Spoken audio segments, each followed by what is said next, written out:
Good morning to everyone. आज हम लोग क्लास स्टार्ट करने वाले हैं नॉन परफॉर्मिंग एसेट्स।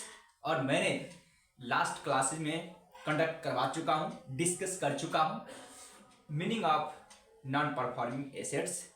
उसके बाद जो एसेट्स को जो क्लासिफाई किया गया है, परफॉर्मिंग, नॉन परफॉर्मिंग, स्टैंडर्ड, सब स्टैंडर्ड, डाउटफुल और लॉस एसेट्स, इस कैटेगरीज को भी मैंने डिफाइन कर चुका हूँ।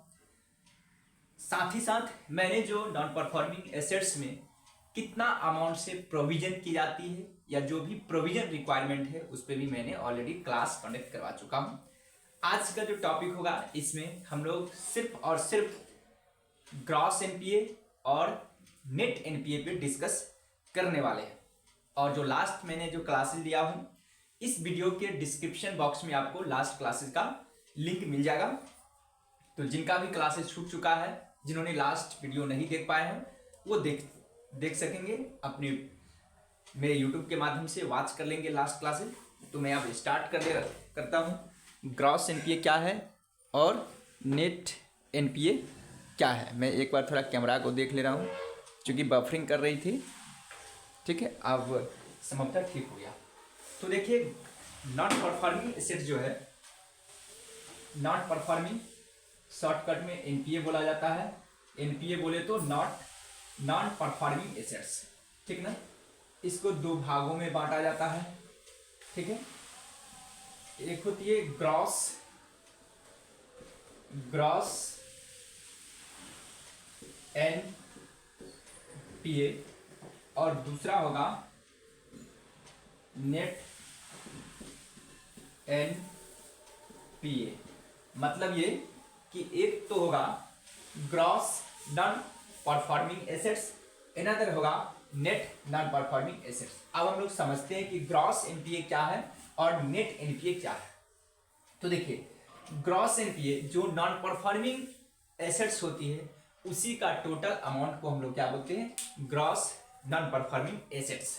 अर्थात जो भी बैंकिंग कंपनी का जो लोन और इंटरेस्ट, यानी कि लोन का जो इंटरेस्ट और प्रिंसिपल अमाउंट यदि remain overdue more than 19 days होती है तो उन सभी अमाउंट को हम लोग बोलते हैं ग्रॉस एनपीए।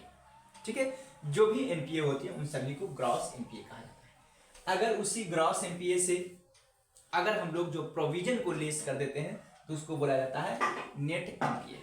ठीक है, यानी कि मैं लिख सकता हूं एब्सोल्यूट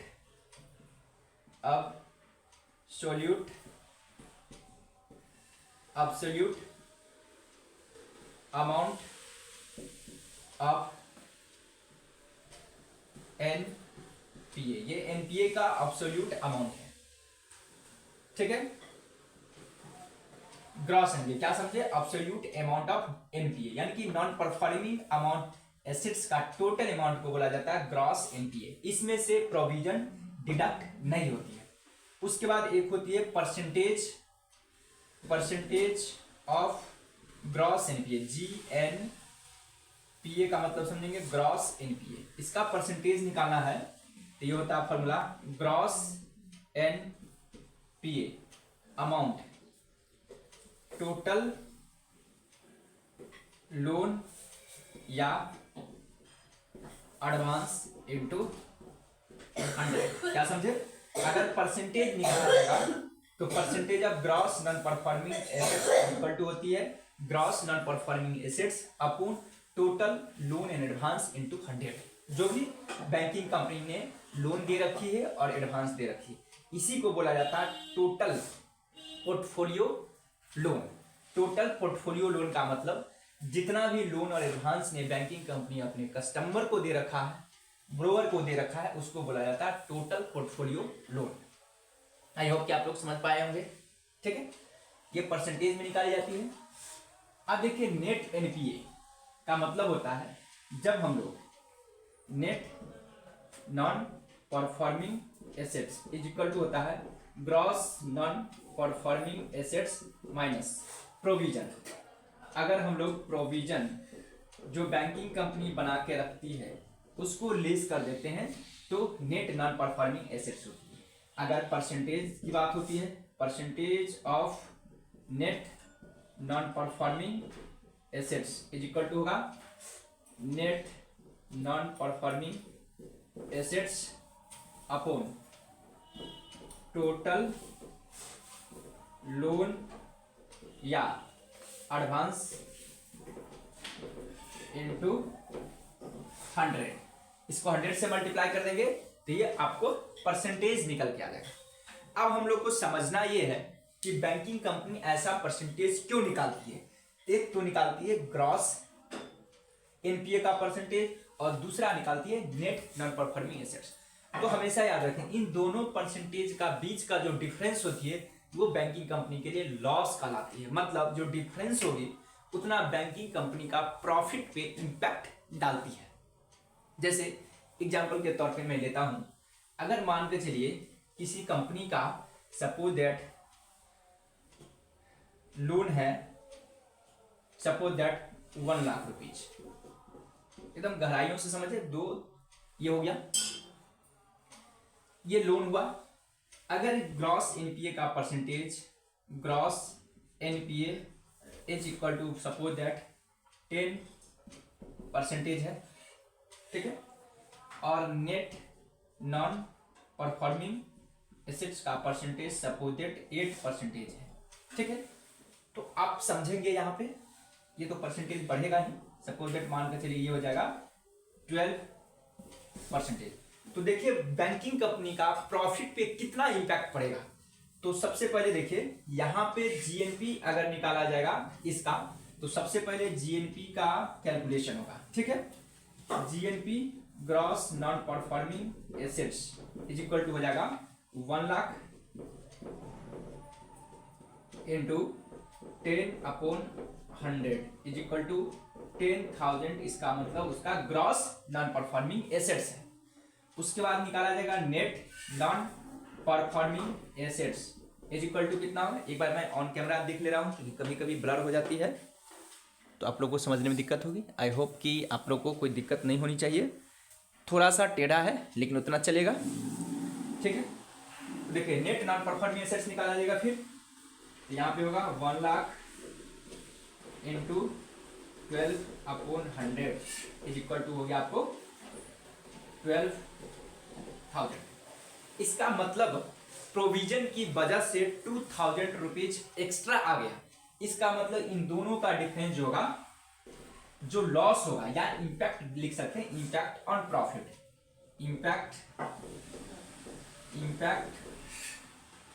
ऑन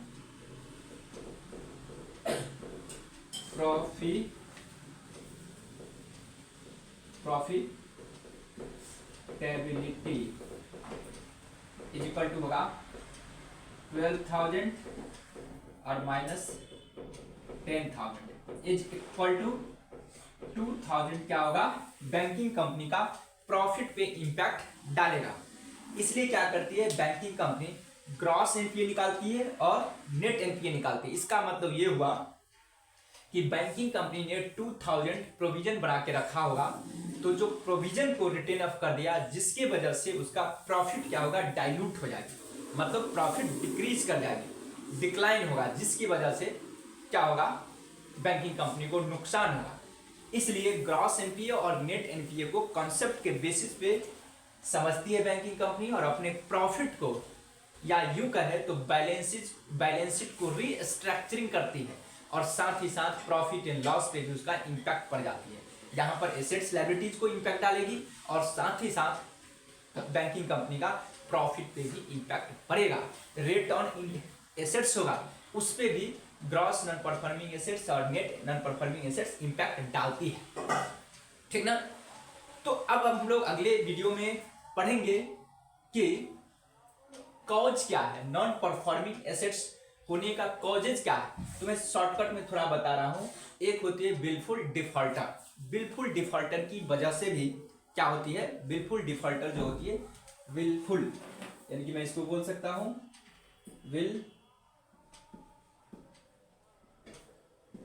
विलफुल डिफॉल्टर, ठीक है। एक होती है विलफुल डिफॉल्टर। विलफुल डिफॉल्टर वैसा डिफॉल्टर होती है जो जानबूझ करके डिफॉल्ट करती है। मतलब कि फाइनेंशियल कैपेबिलिटीज होती है बट वो क्या करती है, लोन को रिपेमेंट टाइम पे नहीं कर पाती है। जैसे हमारे इंडिया में सबसे बेस्ट एग्जांपल है किंगफिशर को, उनके पास फाइनेंशियल स्टेबिलिटी थी, फाइनेंशियल कैपेबिलिटी थी जो वो बैंक को रीपेमेंट कर सकती है, बट उन्होंने ऐसा नहीं किया, बिल्कुल डिफॉल्टर हो गया। या इंडस्ट्रियल रिसेशन हो सकती है, इंडस्ट्रियल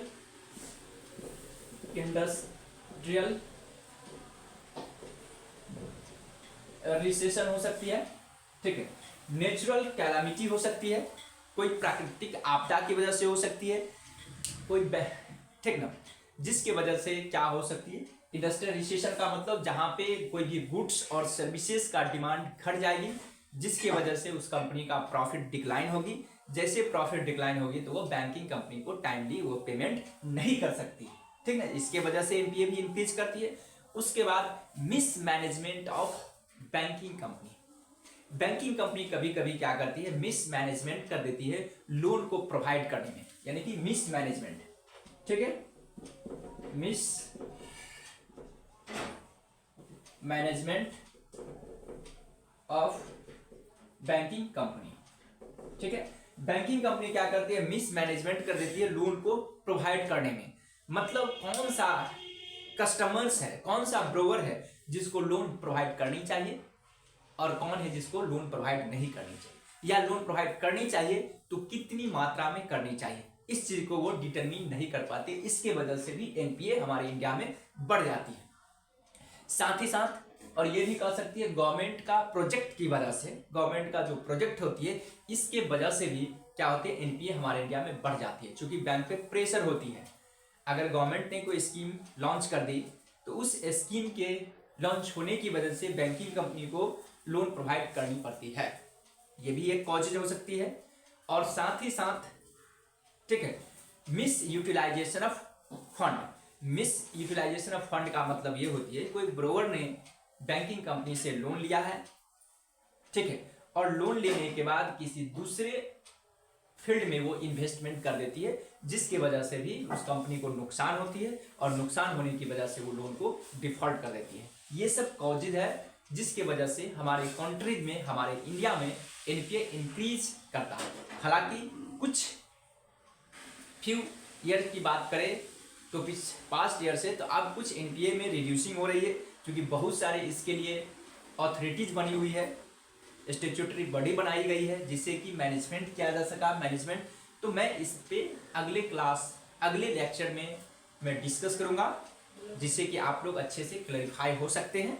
और मैं ईच एंड एवरी टॉपिक जो होगा एनपीए से रिलेटेड, जैसे कैपिटल एडिक्वेसी रेशियो क्या है, बेसल नॉर्म्स 1, 2, 3 मैंने जो बताया था, बेसल 1 जो आती है 1988 में बना, बेसल 2 जो 2004 में बना, बेसल 3 2010 में बना। फिर सरफेसी एक्ट क्या है, जो लोन रिकवरी ट्रिब्यूनल्स वगैरह बना हुआ, उस पर मैं डिस्कस करूंगा। तो इन सारी चीज़ों पे मैं 1 by 1 डिस्कस करता रहूँगा, जिससे कि आप लोग को फायदा होगा। आज की क्लास यहीं पर एंड हो रही है। Okay, bye.